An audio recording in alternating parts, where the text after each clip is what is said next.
Tiap Rabu ketiga kita bersama-sama berupaya menaikkan level iman kepada hari akhir dengan mempelajari salah satu unsurnya, yaitu tentang tanda-tanda kiamat, baik tanda yang kecil maupun tanda yang besar.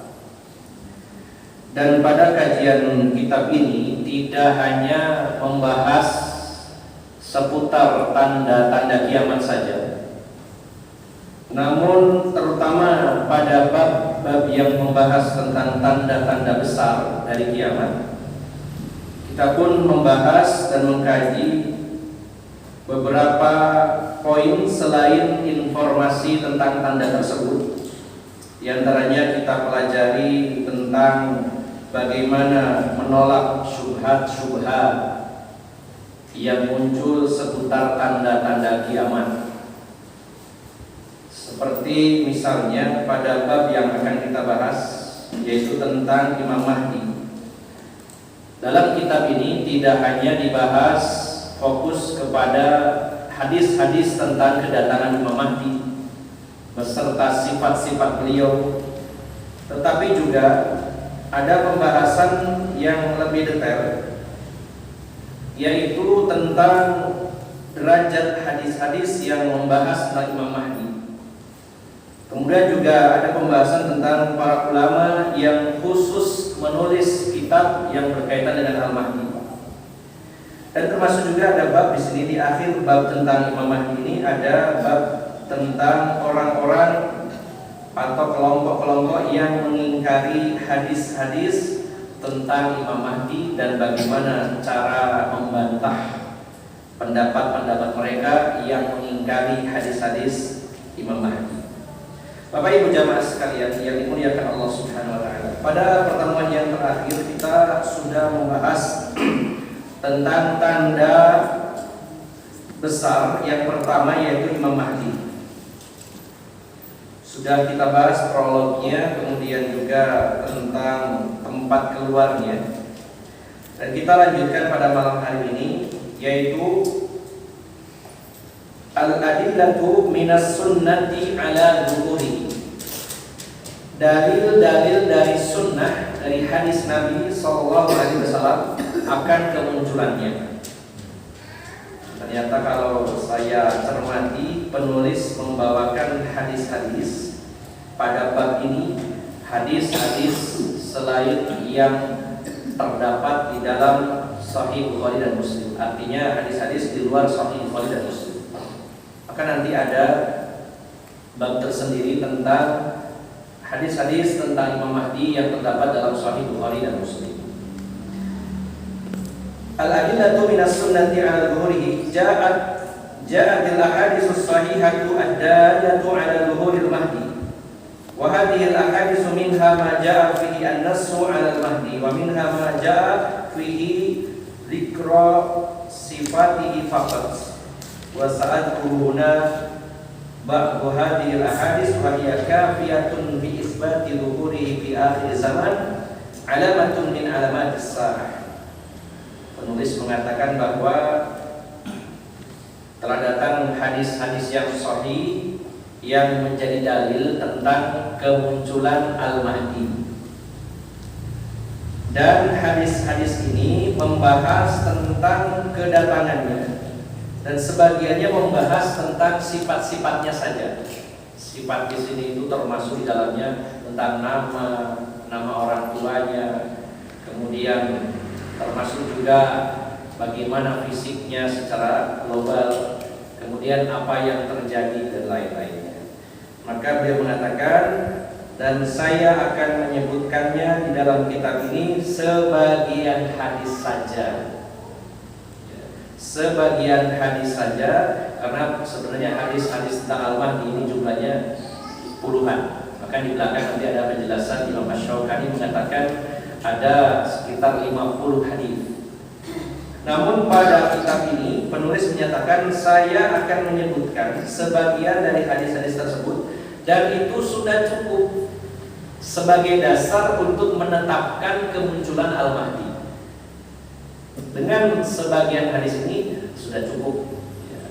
Karena Bapak Ibu jamaah sekalian, seandainya ada hanya satu hadis dan hadis itu sahih, benar-benar disampaikan Rasulullah SAW, itu sudah cukup.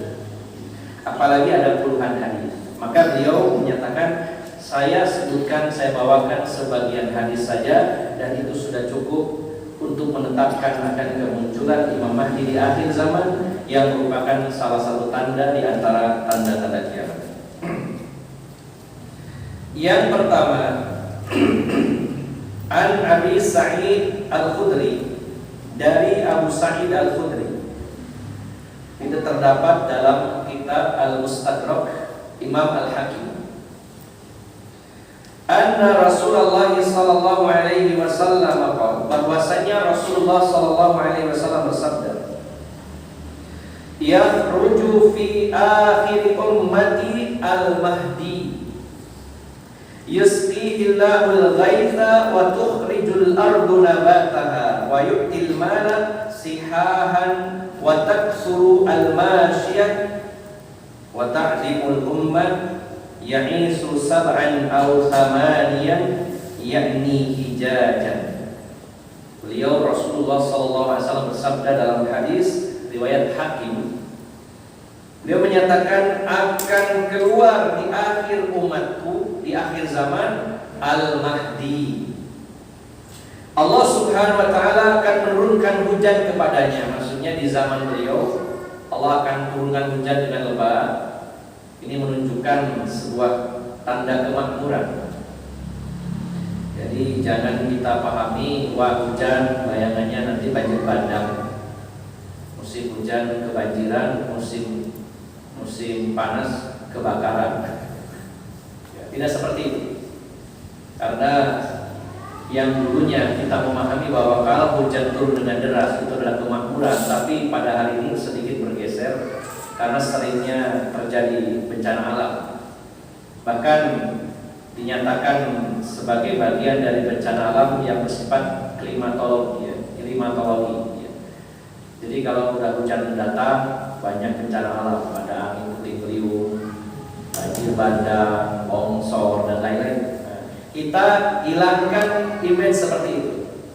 Karena di dalam Al-Quran kalau ada ayat atau dalam hadis dijelaskan turun hujan dengan deras, itu menunjukkan kemakmuran.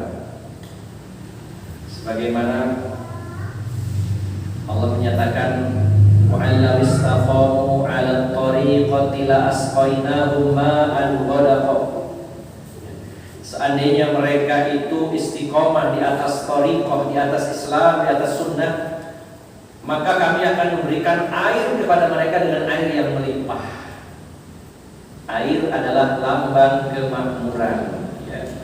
Ini secara standar asal. Kalau air melimpah itu makmur dibandingkan jika tidak ada air.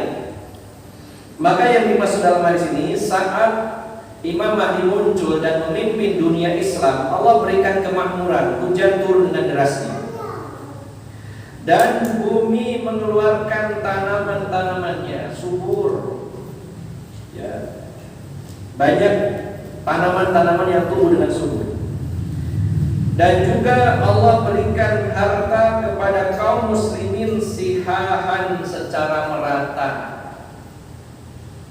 Dan juga akan sangat banyak berkembang biak dengan pesat, yaitu binatang ternak. Dan umat Islam akan diagungkan, dimuliakan. Dan Imam Mahdi ini akan hidup bersama kaum muslimin, artinya memimpin dunia Islam selama 7 atau 8 tahun, yakni hijajan, 7 atau 8 kali musim haji, artinya 8 tahun. Karena musim haji terjadinya setahun sekali. Nah, Bapak Ibu jamaah sekalian yang dimuliakan Allah Subhanahu wa ta'ala, ini penggambaran dari Rasulullah SAW betapa makmurnya kehidupan kaum muslimin. Walaupun sebelum kemakmuran itu terjadi, ada pengorbanan yang harus dikeluarkan, yaitu berupa peperangan yang sangat banyak. Seperti yang saya sampaikan bahwa ada kalanya memang untuk merombak sesuatu yang sulit dirombak bisa jadi dengan perang. Tidak selalu perang itu identik buruk. Walaupun secara asal manusia tidak suka perang. Jadi kalau menurut ini ada suku suka perang, tapi secara naluri asalnya sebenarnya senang damai manusia. Walaupun kita sering mendengar ini ada suku yang hobinya perang, ya sebenarnya itu karena memang mungkin mereka punya kemampuan di bidang itu, atau bisa jadi itu penghasilannya lewat perang. Tapi secara naluri manusia, perang itu tidak disukai. Kalau kita disuruh pilih mana, perang atau damai, pasti pilih damai. Allah menyatakan di dalam surah Al-Baqarah ayat 216. Allah menyatakan kutiba alaikumul qitalu wa huwa kurhul lakum. Allah Maha tahu. Diwajibkan atas kalian berperang dan itu tidak kamu sukai. Allah tahu tentang apa yang kita sukai dan apa yang tidak kita sukai. Dengan tegas Allah menyatakan dan perang itu tidak disukai oleh kalian. Namun Allah menyatakan wa asa an takrahu syai'a wa huwa khairul lakum wa asa an tuhibbu syai'a wa huwa syarrul lakum. Wallahu ya'lamu wa antum la ta'lamun. Boleh jadi apa yang tidak kamu sukai itu ada kebaikan bagi kalian, bagi kamu. Dan apa yang kamu senangi ada keburukan bagi kamu. Allah yang Maha tahu dan kamu yang tidak tahu. Maka perang itu secara asal manusia tidak menyukainya, tapi bisa jadi sesuatu yang tidak kita sukai itu ada kebaikan di dalamnya. Maka kezaliman yang merata di seluruh bumi berubah dengan drastis setelah kepemimpinan Imam Mahdi. Dan memang kepemimpinan ini sangat dibutuhkan. Bapak Ibu jamaah sekalian, kita ingat ketika Rasulullah SAW wafat, pertama kali yang diurus oleh kaum muslimin bukan mengurus jenazah Rasulullah SAW, tapi memilih pengganti Rasulullah SAW. Sampai tertunda 3 hari pemakaman Rasulullah SAW. Walaupun dalam dalil dijelaskan bahwa mengurus jenazah harus cepat, tapi ada hal yang jauh lebih penting, segera harus ada pengganti Rasulullah SAW. Ini menunjukkan betapa pentingnya ada komandan, ada komando, ada pemimpin, dan betapa besar kerusakan yang terjadi jika tidak ada pemimpin. Bapak Ibu juga pernah bagaimana nasib Bani Israel ketika Nabi Musa wafat, digantikan Nabi Harun. Setelah itu digantikan para nabi-nabi sebagai pemimpin. Setelah itu pemimpin yang dipimpin pemimpin dari kalangan nabi yang terakhir adalah Yusuf bin Nun. Setelah itu terputus di kalangan Bani Israel itu dari 12 putra Nabi Yakub, ada yang bernama Yehuda, ada yang bernama Lewi. Yehuda ini menurunkan keturunan raja-raja dan Lewi menurunkan keturunan para nabi Bani Israel. Dan Bani Israel punya aturan bahwa yang memilih raja adalah para nabinya. Ada nabi milih raja dari keturunan yaitu Yehuda. Seterusnya begitu. Maka nabi terakhir pada saat itu yang terakhir Nabi Yusuf bin Nun meninggal dan belum ada nabi pengganti. Sehingga ketika rajanya mati tidak ada yang memilihkan raja. Akibat Bani Israel jauh dari kitab suci mereka dan dari ajaran nabi-nabi mereka, akhirnya Allah timpakan musibah berupa penjajahan dari bangsa lain. Sehingga mereka hidup menderita, sebagian dibunuh, sebagian dijadikan budak, sebagian ditawan dan sebagainya.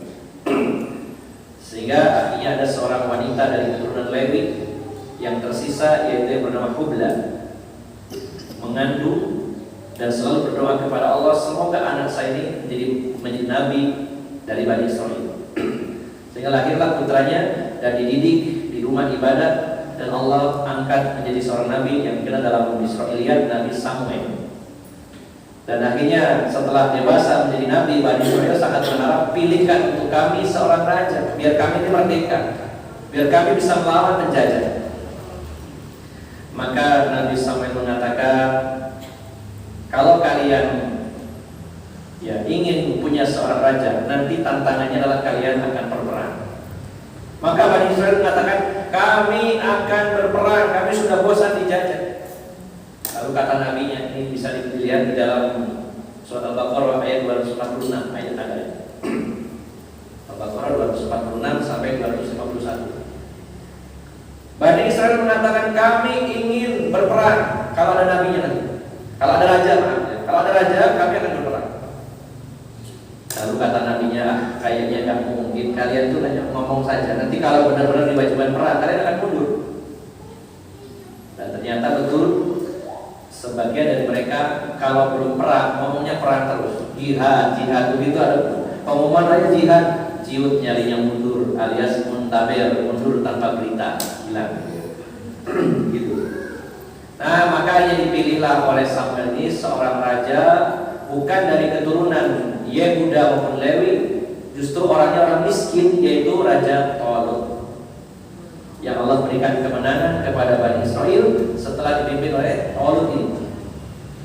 Dan setelah itu digantikan oleh Nabi Daud, dan masa kejayaannya di zaman Nabi Sulaiman. Maka Bapak Ibu jamaah sekalian, kaum muslimin butuh seorang pemimpin.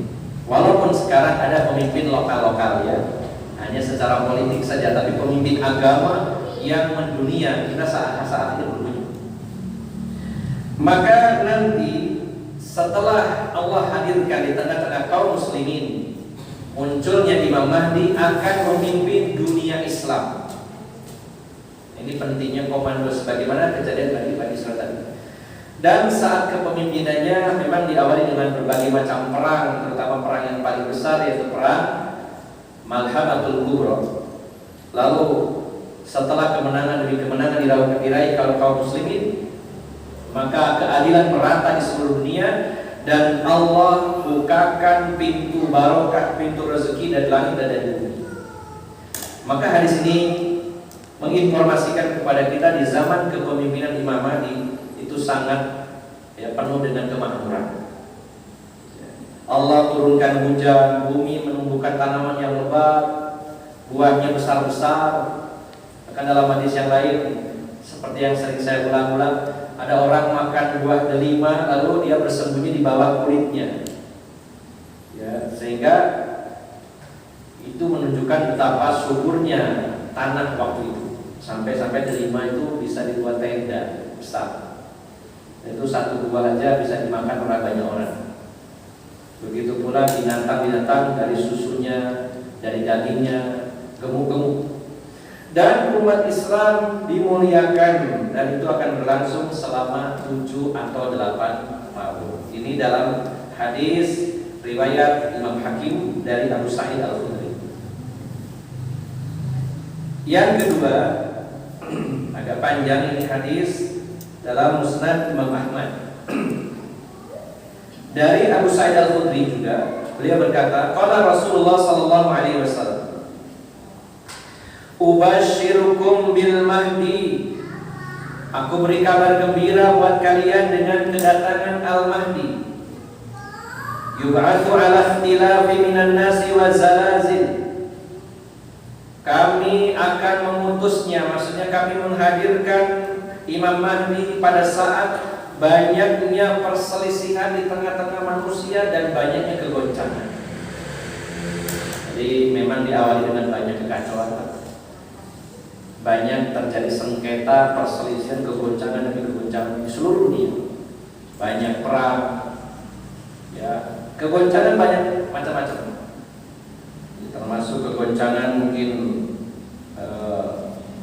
banyaknya perselisihan, banyaknya demo-demo ya yang memakan korban. Banyak terjadi di Morowali, di Wadas, di Rempang dan lain-lain. Ya, ini yang lokal, ya, yang belum kunjung selesai, bahkan terus memanas. Banyak kekacauan terus, banyak kegoncangan, banyak keributan. Maka di saat itulah Allah akan menghadirkan Imam Mahdi. Fayamla'ul arda qistan wa 'adlan kama muliat jawran wa dhulman. Maka bumi setelah itu akan dipenuhi dengan keadilan, qistan wa 'adlan, sama artinya. Kedamaian, keadilan, sebagaimana sebelumnya dipenuhi dengan kelaliman dan kezaliman, sama. Jawr dan dhulm. Wa yarda anhu sakinus samai wa sakinul ardh, di mana ridho kepadanya seluruh penduduk langit dan seluruh penduduk bumi. Ridho dengan kehadiran Imam Mahdi, didukung oleh penduduk langit dan penduduk bumi. Yaksimul mala sihahan faqala lahu rajulun ma sihahan qala bisawiyati bainan nas, dan akan dibagi-bagi harta secara merata. Lalu bertanya seseorang kepada Rasulullah, masihahan maksudnya merata bagaimana Rasul? Yaitu bisawiyati bainan nas, akan sama bagiannya setiap orang. Jadi ketika kemakmuran terjadi ini, kaum muslimin hidup dalam kehidupan mulia, makmur dan tercukupi, tidak kekurangan apapun. Lalu dilanjutkan, ini agak panjang, saya singkat. Wa yamla'ullahu quluba ummati Muhammadin sallallahu alaihi wasallam ghina, dan Allah penuhi hati umatnya Rasulullah Muhammad sallallahu alaihi wasallam dengan kekayaan dan kecukupan. Ini yang lebih penting, Pak. Hati yang diberi kecukupan, ini adalah kekayaan yang sejati. Karena kalau hanya berupa harta saja, belum tentu dia merasa kaya. Banyak orang yang masih merasa kurang dan merasa miskin. Sampai pernah ada satu kejadian, ini kisah nyata, cerita dari seorang teman. Seorang manajer dari perusahaan telekomunikasi, gajinya hampir 80 juta. 80 juta, ya. Ibu-ibu kalau dibelanjani 80 juta sebulan gimana? Lumayan ya. Katakanlah bapaknya ngambil 10 juta, kasihkan ibunya 70. Ya. Tapi ada yang teman yang gajinya segitu masih bingung cari duit. Ya. Meredit ini, meredit itu, meredit rumah, mobil dan sebagainya, harus jualan bebek goreng dan sebagainya dari pagi sampai malam, padahal gaji suaminya 80 juta. Nah, karena apa? Masih kurang. Dan banyak yang seperti itu. Maka pada saat itu Allah akan penuhi hati umat Islam dengan kekayaan. Wa yasa'ahum adluhu hatta ya'muru munadiyan fayunadi fayaqul man lahu fi mali hajatin, man lahu fi mali hajatun, dan akan memenuhi mereka keadilan sampai nanti Imam Mahdi itu akan memerintahkan seorang penyeru. Jadi ada petugas yang menjaga harta kaum muslimin, ya, mungkin semacam baitul mal gitu ya. Saking banyaknya stok yang dimiliki harta oleh kaum muslimin, maka Imam Mahdi mengangkat seorang penjaga gudang dan akan menyeru siapa yang butuh harta, tinggal ngomong. Ditawarkan harta itu. Kalau sekarang belum terjadi, dan nggak ada yang nawar-nawar kayak gitu ya. Yang banyak menggalang dana, ya, bukan menawarkan dana. Bapak, ada nggak player? Silakan yang butuh duit tinggal calling nomor ini. Wah, ramai. Tapi yang ada adalah bila mau menyumbang hubungi call center ini. Sekarang yang banyak. Nah, nanti ada saat di mana, walaupun dalam bahasa yang sederhana, tapi dalam bahasa yang modern nanti akan disebarkan flyer-flyer siapa yang butuh ini dan itu silakan hubungi ke nomor ini. Ya, Pak, ini saking luar biasanya banyak. Sampai ada petugas khusus untuk menyebarkan di tengah-tengah manusia, menanyakan kalian butuh apa, ngomong. Ya. Ini luar biasa kebalikannya sekarang. Fama yaqumu minan nasi illa rajul, maka tidak ada satupun yang request, yang meminta harta tersebut kecuali satu orang. Ada satu orang. Ya, kemudian fayaqul, dia mengatakan, maksudnya Imam Mahdi mengatakan, iktisaddan yakni al-khazin, datangi olehmu penjaga gudang. Ya, al-khazin, jaga perbedaan manusia. Faqala lahu innal mahdiya ya'muruka an tu'tini malan. Jadi ada satu orang yang butuh, dan sekian banyak ternyata lainnya nggak butuh. Ada satu orang. Lalu kata Imam Mahdi, datanglah kepada petugas yang sudah saya tunjuk, sampaikan kepadanya, sesungguhnya Al-Mahdi menyuruh engkau untuk memberikan kepada saya harta. Jadi ada surat rekomendasi dari Imam Mahdi yang isinya adalah agar orang yang datang ini diberi harta dari undangan tersebut. Maka dikatakan kepadanya oleh petugas tadi, ihsu hatta idza hajazarahu wa abrazahu nadima fayaqul kuntu ajza'u ummati Muhammadin nafsan aw ajza anni ma wasa'ahum qala fayarudduhu fala yuqbalu minhu. Jadi ada orang tadi datang ke gudang, kemudian setelah dia mengambil sedikit, lalu dipegang di atas tangannya, di pangku ini, dan menampakkannya, maka dia menyesal, dan dia mengatakan, saya ini orang yang paling rakus di antara umatnya Muhammad SAW, dan saya dilemahkan, tidak seperti mereka yang tidak minta. Jadi sudah cuma satu orang, setelah minta dapat, dia menyesal, kok saya serakah sekali ya, tidak seperti orang lain, tidak ada yang minta. Lalu setelah itu dikembalikan, mohon maaf Pak, saya nggak jadi, rasanya kok nggak enak ya, saya cuma sendirian, saya merasa paling rakus di antara umat Rasulullah, dan jadi dikembalikan. Lalu kata petugas tadi, inna la nakhudhu syai'an aqaina, kami punya aturan bahwasanya kami tidak boleh menerima apapun yang sudah diberikan. Ya, silakan kamu ambil aja. Fayakun kadzalika sab'a sinina aw thamani sinina aw tis'i sinin. Thumma la khaira fil 'aish ba'da aw qala thumma la khaira fil hayati ba'da. Dan itu terjadi selama 7, 8 atau 9 tahun. Ini perawinya menjelaskan 7, 8 atau 9 tahun. Sehingga sebagian pendapat bahwa lamanya Imam Mahdi memimpin itu ada yang mengatakan 7, 8 atau 9. Ada juga yang menggabungkan bahwa antara 7 dan 9, ya, tengah-tengah ini. Nah setelah itu, setelah hidup makmur, lalu tidak ada kebaikan dalam kehidupan manusia setelah itu, ya. Tidak ada kehidupan yang baik setelah itu. Ini hadis yang kedua, riwayat dari Imam Ahmad. Wa fi hadza dalilun ala annahu ba'da mautil mahdi yadhharu syarru wal fitanu al-'azimah.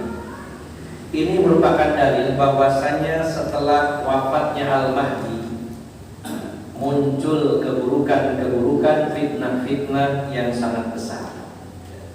Jadi hanya sebentar pada zaman itu, maksimal 9 tahun tidak lama. Hadis ketiga, wa an Ali radhiyallahu anhu, dalam hadis riwayat Imam Ahmad. Ya, tadi Al-Hakim yang pertama, yang kedua Imam Ahmad, yang ketiga Imam Ahmad. Beliau berkata, qala Rasulullah sallallahu alaihi wasallam, sabda Rasulullah sallallahu alaihi wasallam, al-Mahdiyyu minna ahlil bait yuslihuhullahu fi lailatin. Al-Mahdi itu dari golongan kami, kata Rasulullah, dari Ahlul Bait, jadi keturunan Rasulullah SAW. Allah memperbaikinya dalam satu malam. Qala Ibnu Katsir, berkata Ibnu Katsir, ayatubu alaihi wa yuwaffiquhu wa yulhimuhu wa yurshiduhu ba'da an lam yakun kadzalik. Jadi maksudnya Imam Mahdi itu diperbaiki kondisinya oleh Allah Subhanahu wa taala, di mana dia bertaubat kepada Allah, Allah berikan taufik, pertolongan, Allah berikan ilham, Allah bimbing, yang mana sebelumnya tidak seperti itu. Kalau Rasulullah SAW diangkat jadi Rasul, jadi Nabi, adanya wahyu, maka kemunculan Imam Mahdi itu dibersihkan oleh Allah Subhanahu wa taala, dijadikan beliau bertaubat kepada Allah, Allah berikan pertolongan, taufik, Allah ilhamkan kepadanya dan dibimbing dalam kebenaran, dan sebelumnya tidak seperti itu. Itu artinya Imam Mahdi ini orang yang sangat saleh. Ini hadis ketiga. Hadis yang keempat, ini hadis dalam Sunan Abu Dawud. Jadi selain Bukhari semuanya ya tadi, riwayat Hakim, kemudian yang kedua Imam Ahmad, yang ketiga ketiga dari Imam Ahmad. Yang keempat, riwayat Abu Dawud. Dari Abu Sa'id Al-Khudri, beliau berkata, qala Rasulullah sallallahu alaihi wasallam, al-mahdiyyu minni ajlal jabhah aqnal anfi, ajlal jabhati aqnal anfi, yamla'ul ardu qistan wa 'adlan kama muni'at zulman wa jawran, yamliku sab'a sinin. Dalam hadis ini Rasulullah menyatakan Imam Mahdi itu dari keturunanku, dahinya lebar dan mancung hidungnya. Walaupun ini bukan satu-satunya sifat atau tanda beliau, ini sebagiannya saja. Sehingga kita tidak bisa serta-merta mengatakan ono wong baduk wong itu Imam Mahdi. Ada ciri-ciri yang lain. Hidungnya mancung. Tapi kalau ada orang yang hidungnya poese ngaku Imam Mahdi, ya wajib tidak dipercaya karena cirinya adalah hidungnya mancung. Tapi bukan berarti semua yang mancung dikatakan Imam Mahdi. Ini salah satu sebagian dari tandanya. Nah, bumi dipenuhi dengan keadilan sebagaimana sebelumnya penuh dengan kezaliman, dan beliau menguasai dunia, artinya memimpin, menjadi raja, menjadi Amirul Mukminin selama 7 tahun. Hadis nomor 5. Berikutnya hadis nomor 5, riwayat Abu Dawud dari Ummu Salamah. Beliau berkata, saya mendengar Rasulullah SAW bersabda, Al-Mahdiyyu min itrati min waladi Fatimah. Sungguhnya Imam Mahdi itu dari keluargaku, kata Rasulullah, dari keturunan Fatimah, putri Rasulullah Sallallahu Alaihi Wasallam. Nasabnya sampai kepada yaitu Husain, putra dari Ali bin Abi Thalib dari Fatimah. Dan Fatimah bintu Rasulullah Sallallahu Alaihi Wasallam. Kita bisa kumpulkan data-data ini beserta kejadian-kejadian apa yang akan terjadi selama kepemimpinan Imam Mahdi. Dari situ tidak menjadi ragu lagi, sehingga orang-orang yang berilmu itu bisa dengan mudah ya bersikap ketika seseorang menyatakan dirinya bahwa saya Imam Mahdi, itu mudah sekali bersikap untuk percaya atau tidak. Tidak sebagaimana orang yang kurang ilmu atau tidak berilmu gampang percaya. Namanya juga orang bodoh, karena dibodohi. Kalau orang berilmu, ketika dia menguasai secara detail ilmu tentang Al-Mahdi, maka dia tidak akan keliru untuk mempercayai seseorang sebagai Al-Mahdi atau bukan. Kita kumpulkan data-data tadi. Berikutnya hadis nomor 6. Ini riwayat Al-Haris bin Abi Usama. Ini juga salah satu penulis kitab Musnad. Jadi Musnad ini bukan hanya Musnad Imam Ahmad saja, ada yang lain. Bapak Ibu jamaah sekalian, kalau yang namanya Musnad itu pengumpulan hadis-hadisnya berdasarkan riwayat sahabat. Artinya kitab Musnad seperti Imam Ahmad itu hadisnya dikumpulkan, klasifikasinya berdasarkan nama sahabat. Misalkan hadis riwayat Abu Bakar semua. Riwayat dari Aisyah semacam namanya Musnad. Kalau Sunan yang terkenal ada 4 utamanya, sebenarnya ada beberapa yang lain. Tapi yang terkenal 4, Sunan Abu Dawud, Sunan Ibnu Majah, Sunan Tirmidzi, Nasa'i, ada 4. Kalau Sunan itu dibagi jadi bab per bab, lebih banyak kepada hukum-hukum. Adapun kalau kitab Sahih yang dikenal Sahih Bukhari dan Sahih Muslim, walaupun ada Sahih Ibnu Huzaimah dan lainnya. Nah, maka yang dikumpulkan khusus hadis-hadis yang sahih. Ya, dipilih hadis yang lain dikeluarkan, hanya yang sahih. Juga ada yang diistilahkan mu'jam, kitab mu'jam. Ada mu'jamul Habir dan Sahih dan lainnya. Kalau mu'jam ini kitab hadis tapi lengkap, di situ ada tafsir dan lain-lainnya. Ada gambaran ya Pak. Jadi kalau Sahih Bukhari, Sahih Muslim hanya mengumpulkan hadis-hadis sahih saja. Walaupun itu tidak semua hadis sahih, ada bagian di mana yang tidak dimasukkan dalam Sahih Bukhari. Kemudian kalau Mu'jam di situ lengkap hadis tapi disertai ada termasuk tafsir di dalamnya. Sedangkan kalau yang namanya Musnad kitab hadis berdasarkan nama sahabat. Jadi bukan per bab. Babnya apapun campur di situ. Pokoknya hadis dari Abu Bakar ya hadis bukan. Itu namanya musnad. Ini gambarannya seperti itu. Adapun sunan dibagi lebih rapi. Bab apa? Bab toharoh, bab ini.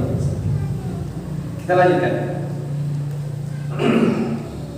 Dalam kitab Musnad Al-Harith bin Abi Usama, ini jarang kita dengar ya, tapi termasuk ulama hadis, termasuk Udawi, penulis hadis.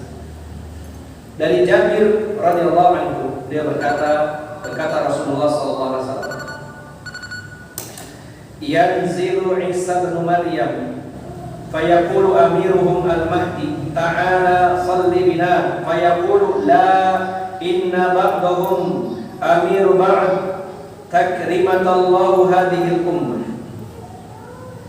Nabi Isa turun dan pemimpin kaum muslimin yang bernama Al-Mahdi berkata kepada Nabi Isa, ta'ala salli bina. Bahasa kita, monggo sholat bersama kami dan pada imamnya. Jadi ini sebagai dalil bahwa kemunculan Imam Mahdi itu berbarengan juga dengan tanda kiamat lainnya, yaitu turunnya Isa Ibnu Maryam, dan juga nantinya bersama adanya Dajjal. Walaupun tidak dalam satu waktu berbareng gitu ya, tapi sezaman. Maka ketika Nabi Isa turun dari langit, di langit kedua turun di Baitul Maqdis, nanti akan lebih detail pada bab setelah itu ya. Setelah membahas Imam Mahdi, membahas Dajjal, baru nanti Isa. Maka pemimpin kaum muslimin saat itu iqamat dikumandangkan di Masjid Jami Damaskus. Ya, ada dua menara putih di sana, Masjid Agung Damaskus. Hari ini pun ada masjid tersebut. Pada abad ke-6 atau ke-7 dibangun menaranya berwarna putih ya. Dan itu dibangun dari ghanimah rampasan perang kaum muslimin ketika mengalahkan orang-orang Nasrani. Maka sebagai bentuk penghinaan kepada orang Nasrani, kalau turunkan Nabi Isa di antara dua menara putih yang duitnya dari orang Nasrani ya, luar biasa. Maka saat beliau turun diapit dua malaikat, saat itu sedang iqamah, Allah turun, kaum muslimin akan sholat. Maka Imam Mahdi mengenalinya ini Nabi Isa, dan dipersilakan oleh Imam Mahdi untuk menjadi imam kaum muslimin. Akan tetapi Nabi Isa mengatakan, la, jangan saya. Ya, sesungguhnya sebagian kalian adalah pemimpin sebagian yang lain. Ini adalah kemuliaan yang Allah berikan kepada umat ini. Ya, jadi akhirnya Nabi Isa sebagai makmum pada saat itu. Padahal Nabi posisi. Tapi Nabi Isa menegaskan Allah muliakan umat ini yang memimpin kalian. Bukan berarti begitu Nabi Isa turun yang memimpin kaum muslimin Nabi Isa tidak, tetap imam didampingi oleh Nabi Isa. Jadi ini data-data kita kumpulkan. Kalau ada orang mengaku Imam Mahdi, gak akan ada kejadian seperti ini. Nah, kalau dia salah, sudah Isa. Kalau sudah Isa, terasa ya. Oke, kita break sebentar untuk Anda Isya. Sampai lagi kita lanjut.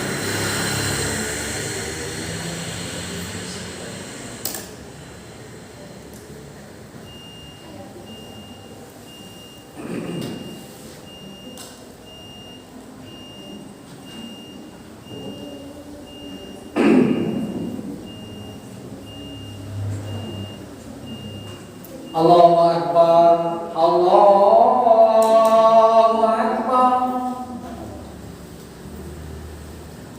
Allahu Akbar,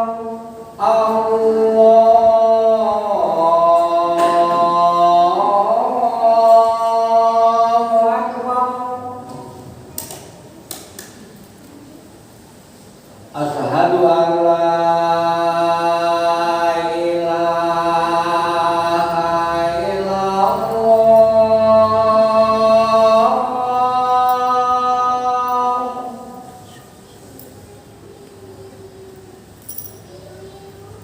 Asyhadu an la ilaha illallah.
Hayya 'ala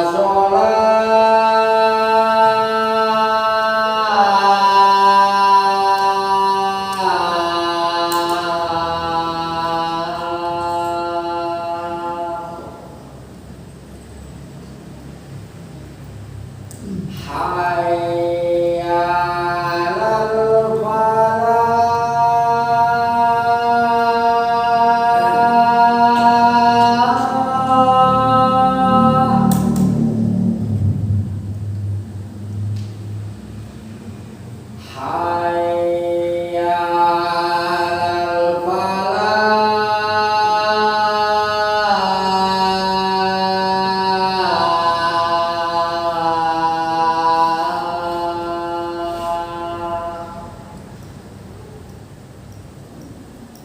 Allahu Akbar. Allahu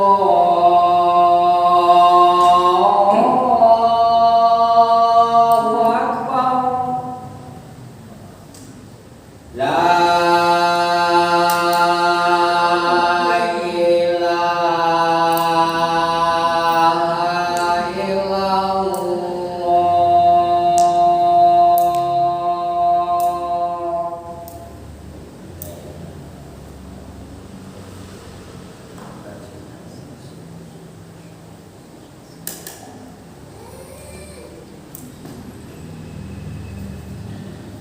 Alhamdulillah, wassalatu wassalamu ala Rasulillah wa ala alihi wa sahbihi wa mawala, amma ba'd. Kita lanjutkan Bapak Ibu jamaah sekalian yang dimuliakan Allah Subhanahu wa taala. Hadis berikutnya dari Abu Sa'id Al-Khudri. Ini riwayat Abu Nu'aim. Abu Sa'id Al-Khudri berkata, qala Rasulullah sallallahu alaihi wasallam, sabda Rasulullah sallallahu alaihi wasallam, minal ladzi yusalli Isa bin Maryam khalfah. Dari golongan kami seseorang yang mana Isa bin Maryam sholat di belakangnya.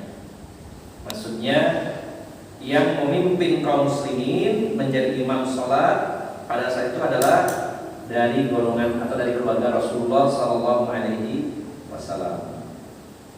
Kita lanjutkan lagi satu hadis lagi yang berkaitan dengan hadis Imam Mahdi yang diikuti oleh penulis ini, selain nanti yang akan diriwayatkan oleh Imam Bukhari. Yang kedelapan dari Abdullah bin Mas'ud dalam Sunan Abu Dawud, dari Abdullah bin Mas'ud, beliau berkata, qala Rasulullah Sallallahu Alaihi Wasallam, la tadhhabu aw la tanqadiya ad-dunya hatta yumlika al-'arabu rajulun min ahli baiti yuwati'u ismuhu ismi wa fi riwayatin yuwati'u ismuhu ismi wa ismu abihi ismu abi. Rasulullah menyatakan tidak akan hilang, ya, lenyap dunia ini, artinya tidak akan terjadi kiamat sampai nanti seorang dari bangsa Arab menjadi pemimpin dan dia termasuk Ahlul Bait,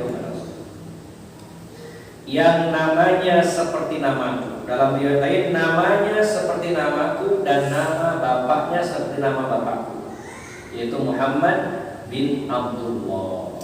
Adapun versi Syiah yaitu Muhammad bin Al-Hasan Al-Askari. Ini beda dengan yang disampaikan oleh Rasulullah Sallallahu Alaihi Wasallam. Muhammad bin Abdullah, bukan Muhammad bin Al-Hasan Al-Askari, yang katanya Al-Hasan Al-Askari ini adalah imam ke-11 dan Muhammadnya adalah imam ke-12 yang waktu kecil hilang masuk ke dalam gua, sampai mereka menyiapkan kuda terbaik di depan guanya sambil memanggil-manggil, wahai Al-Mahdi Al-Muntadhar, keluarlah, ini sudah kami siapkan kudanya. Seperti itu yang dilakukan oleh orang Syiah, terutama Syiah Imamiyah atau Syiah Rafidhah.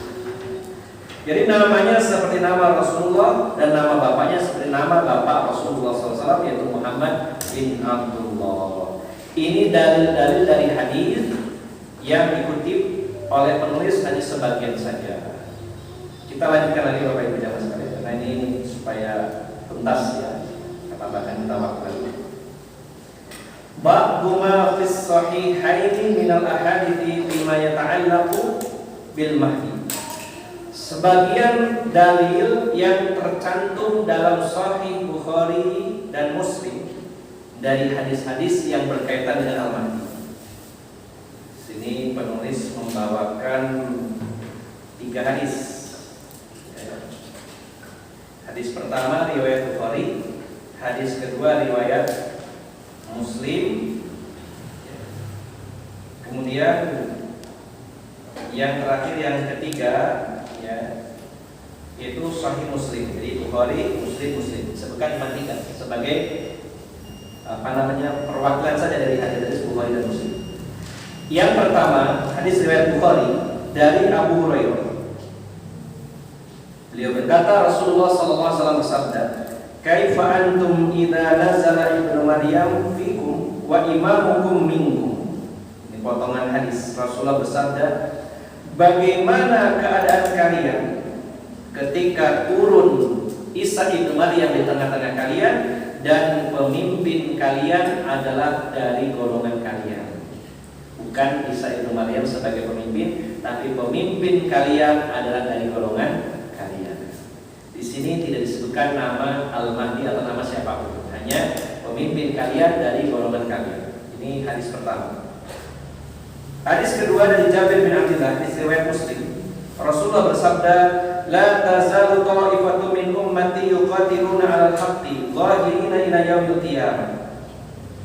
Tidak henti-hentinya ada sekelompok dari umatku yang berperang di atas kebenaran. Zahirina, dia nampak dalam kebenaran. Artinya kelompok ini akan selalu ada di tengah-tengah Islam. Mereka berperang di jalan Allah Subhanahu wa taala. Mereka adalah orang yang berani, tampil, tegas, lugas. Zahirina 'alal haq.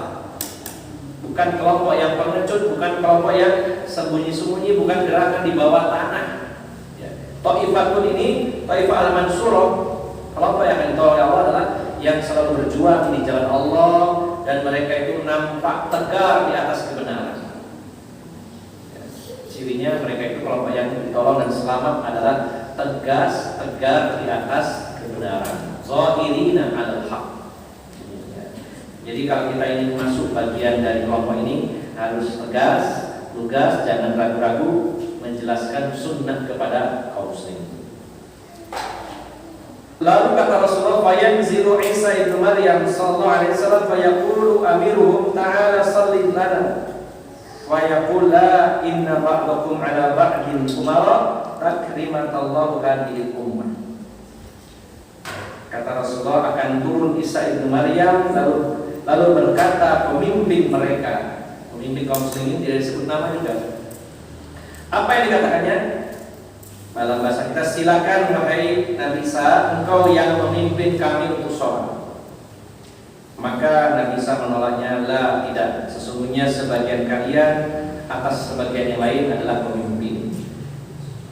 Allah memuliakan umat ini.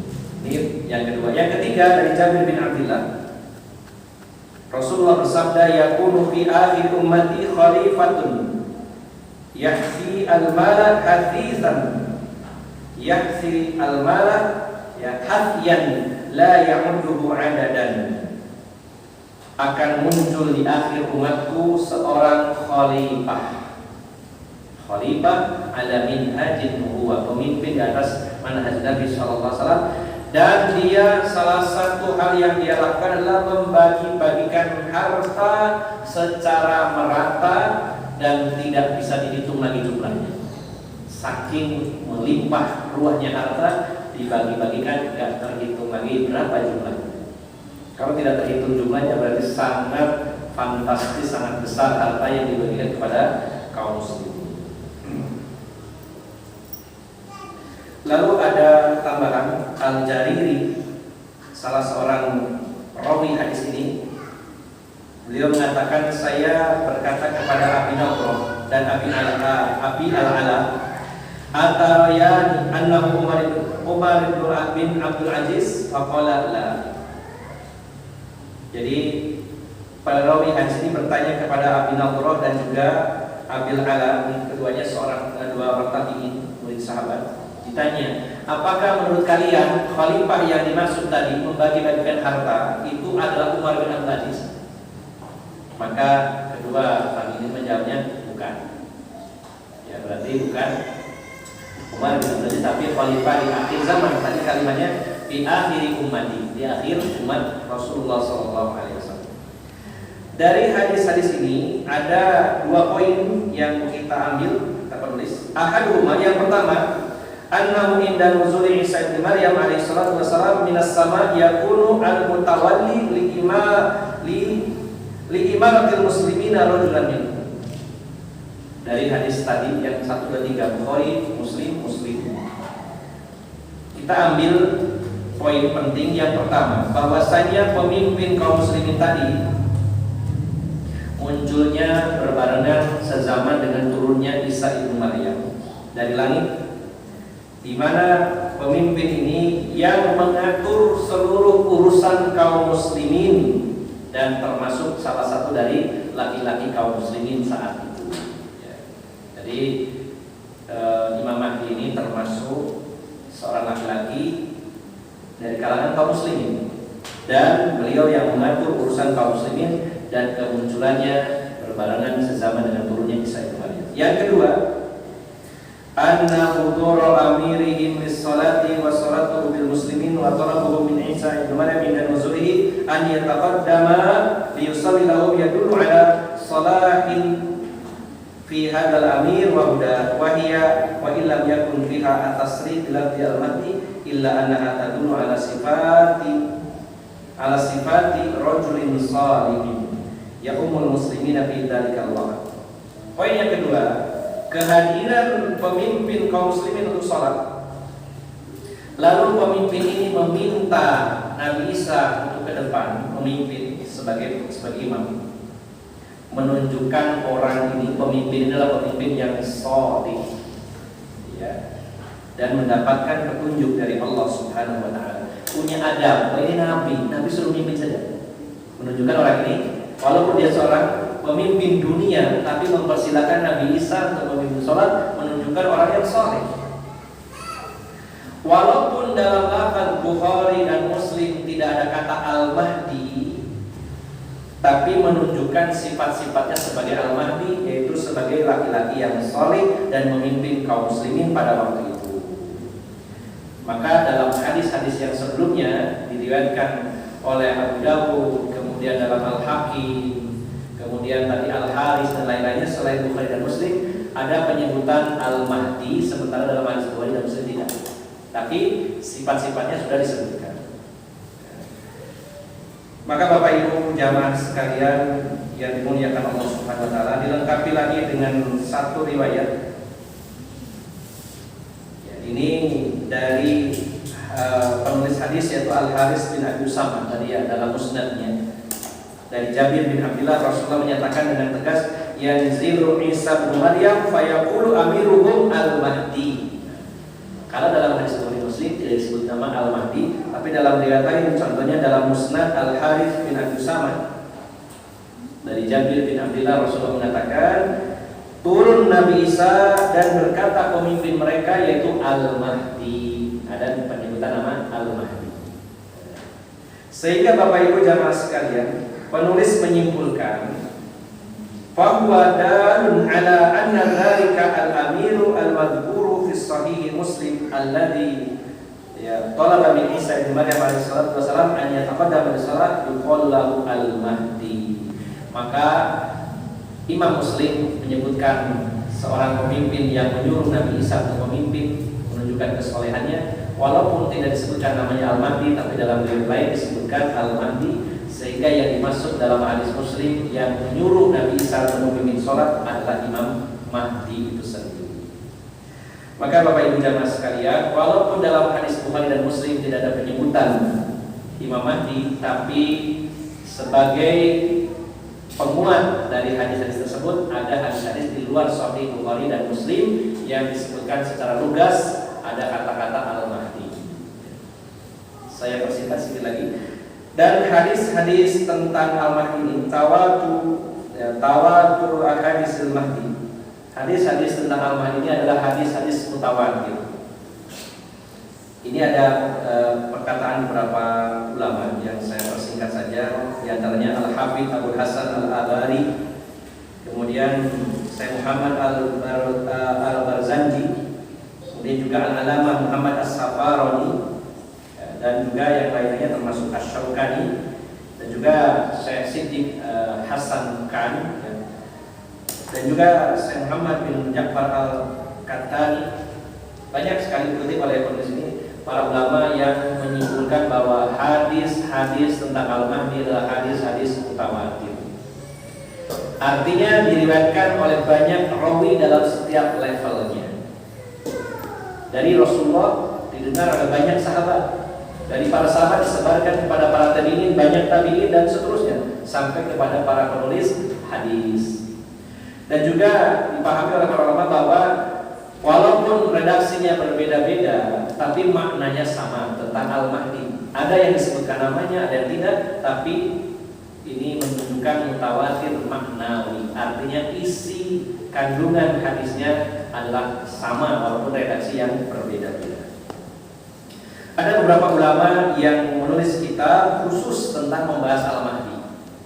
Di antaranya Al-Hafidz Abu Bakar bin Abi Haythamah juga mengumpulkan hadis-hadis tentang Imam Mahdi ini.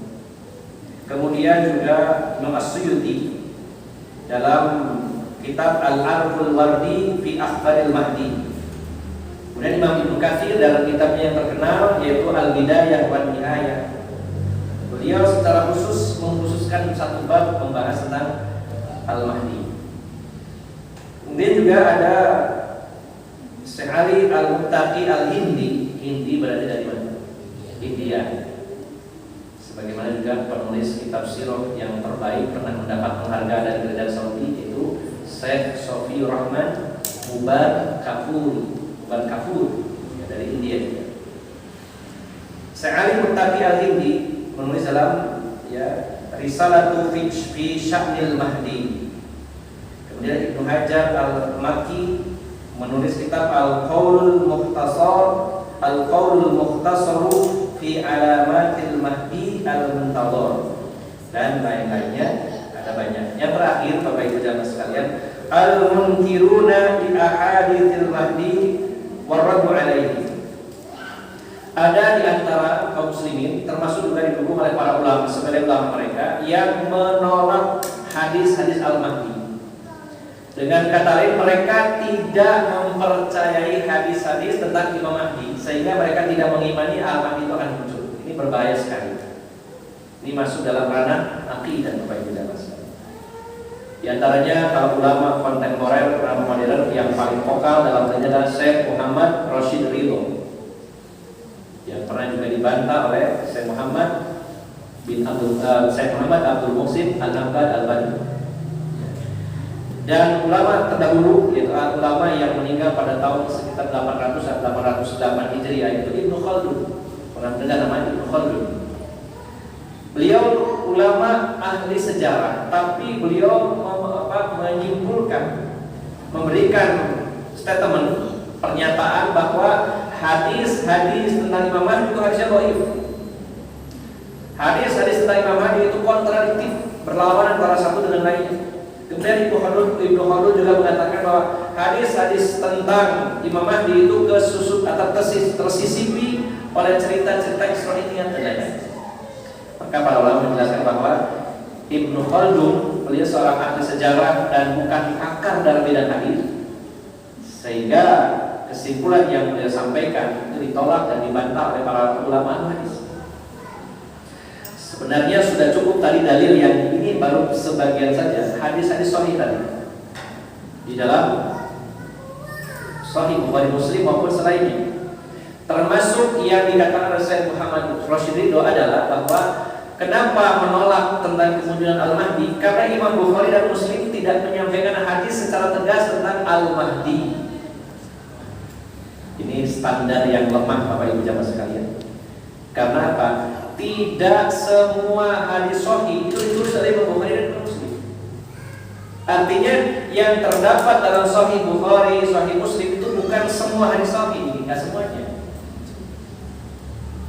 Sebagian hadis tidak terdapat dalam Bukhari dan Muslim padahal hadisnya sahih, tapi terdapat dalam sunan yang lain, dalam kitab sunan. Termasuk dalam Sunan Tirmidzi, Imam Bukhari sering mengomentari ada kalimat wasahhahu al-Bukhari, dan Imam Bukhari mensahihkannya. Imam Bukhari mensahihkan hadis Imam Tirmidzi, sementara beliau tidak mencantumkannya dalam kitab beliau. Kalau ada orang menjadikan standar bahwa kalau tidak ada hadis Bukhari dan Muslimnya lalu ditolak, berapa banyak dalil yang ditolak? Karena Imam Bukhari tidak menulis semuanya. Yang ditulis oleh Imam Bukhari dan Imam Muslim memang dipilih hadis-hadis yang sahih, tapi bukan berarti semua hadis sahih ada di situ. Tersebar dalam kitab-kitab lain selain Sahih Bukhari dan Muslim. Sehingga kalau Syekh Muhammad Rasyidillah mengatakan bahwa Imam Mahdi itu tidak ada dengan alasan dalam Sahih Bukhari dan Muslim tidak ada, ini standar yang lemah. Karena terdapat dalam hadis yang lain. Yang kedua, hadis yang satu dengan yang lain bisa jadi menjadi tafsir antara yang satu dengan yang lainnya. Tafsir itu atau syarahnya, tafsir Al-Quran itu ada kalanya ditafsirkan dengan Quran. Tafsir ayat bin ayat, ayat ditafsirkan dengan ayat. Ini banyak. Ini metode yang terbaik menafsirkan Al-Quran dengan Al-Quran. Ada kalanya Al-Quran tafsirul Quran bil hadis as-sahih, menafsirkan Al-Quran dengan hadis yang sahih. Ada kalanya juga menafsirkan Al-Quran dengan qaulus sahabat atau aqwalus sahabat, perkataan para sahabat. Kalau ini perlu diteliti ulang kembali. Kalau itu ijma para sahabat bisa, tapi kalau ada pertentangan antara satu sahabat dengan yang lainnya tidak bisa dijadikan landasan. Nah, hadis juga demikian. Ada kalanya hadis itu disarah, dijabarkan oleh hadis yang lainnya. Hadis Sahih Bukhari, Sahih Muslim hanya menyebutkan sifat-sifat Imam Mahdi, kemudian kejadian yang dialami Imam Mahdi tanpa menyebut nama, tapi dijelaskan dalam hadis yang lainnya bahwa pemimpin yang menyuruh Nabi Isa itu adalah Imam Mahdi. Ini sudah pasrah. Jadi Bapak Ibu jamaah sekalian, kesimpulannya bahwa Imam Mahdi akan muncul di akhir zaman dengan nama dan juga nama orang tuanya sama dengan nama Rasulullah dan nama orang tua ayah Rasulullah SAW, dengan ciri-ciri yang sudah disebutkan secara detail dalam hadis Nabi. Dan kita kaum Ahlus Sunnah wal Jamaah meyakini sepenuhnya dan bagian dari iman kepada hari akhir adalah iman akan kemunculan Imam Mahdi. Imam Asy-Syaukani mengatakan bahwa hadis-hadis tentang Imam Mahdi itu hadis yang mutawatir dan sampai 50 hadis tentang Imam Mahdi. Adapun perkataan dari sebagian ulama tadi sudah terbantahkan, bahkan Ibnu Khaldun mengatakan bahwa banyak hadis yang bertentangan antara yang satu dengan yang lainnya. Ternyata setelah diteliti ulang bahwa hadis-hadis tersebut banyak hadis dhaif sehingga bertentangan dengan hadis-hadis yang sahih. Pantas akan terjadi kontradiksi kalau hadis-hadis dhaif dibenturkan dengan hadis sahih. Kalau sama-sama sahihnya tidak mungkin bertentangan. Sebagai contoh satu saja, hadis dhaif yang digunakan oleh mereka itu hadis dari Anas bin Malik, di mana Rasulullah SAW menyatakan wala mahdiyun illa Isa ibnu Maryam, tidak ada Mahdi kecuali Isa ibnu Maryam. Jadi Al-Mahdi itu adalah Isa ibnu Maryam itu sendiri ya. Ini dalam Sunan Ibnu Majah dan juga dalam Mustadraknya Imam Al-Hakim ya. Wa yujabu alaihim bi anna hadzal hadis dhaif, dan dijawab atas mereka bahwasanya hadis ini dhaif li anna, karena madaruhu ala Muhammad bin Khalid al-Jundi, karena di dalamnya ada seorang rawi yang bernama Muhammad bin Khalid al-Jundi, dikatakan oleh para ulama di antaranya Imam Al-Dhahabi itu adalah majhul ya. Imam Abu Abdullah Al-Hakim mengatakan majhul, yaitu tidak dikenal nama tersebut. Jadi kesimpulannya Bapak Ibu jamaah sekalian, tidak ada yang kontradiksi antara satu hadis dengan lainnya. Ada kontradiksi kalau itu hadis dhaif dengan hadis-hadis yang sahih. Contohnya sabda Rasulullah yang mengatakan tidak ada Imam Mahdi selain Isa ibnu Maryam, adalah hadis yang dhaif. Sehingga kesimpulannya bahwa kita meyakini seyakin-yakinnya dan bagian dari akidah Ahlussunnah bahwa Imam Mahdi itu akan muncul. Dan sekarang belum muncul. Entah nanti kemunculannya saat kita masih hidup atau kita sudah meninggal dunia, tapi yang pasti beliau akan muncul. Nah, ini selesai pembahasan tentang Imam Mahdi. Insyaallah pada pertemuan berikutnya bila masih ada umur, kesehatan dan kesempatan akan membahas tentang Al-Masihud Dajjal, yaitu tentang Dajjal. Demikian Bapak Ibu jamaah sekalian, semoga bisa dipahami, semoga menjadi ilmu yang bermanfaat. Dan bila ada kekurangan saya mohon maaf yang sebesar-besarnya. Aqulu qawli hadza wa astaghfirullah li wa lakum wa akhiru da'wana alhamdulillahi rabbil alamin. Subhanakallahumma wa bihamdika asyhadu an la ilaha illa anta astaghfiruka wa atubu ilaik. Assalamualaikum warahmatullahi wabarakatuh.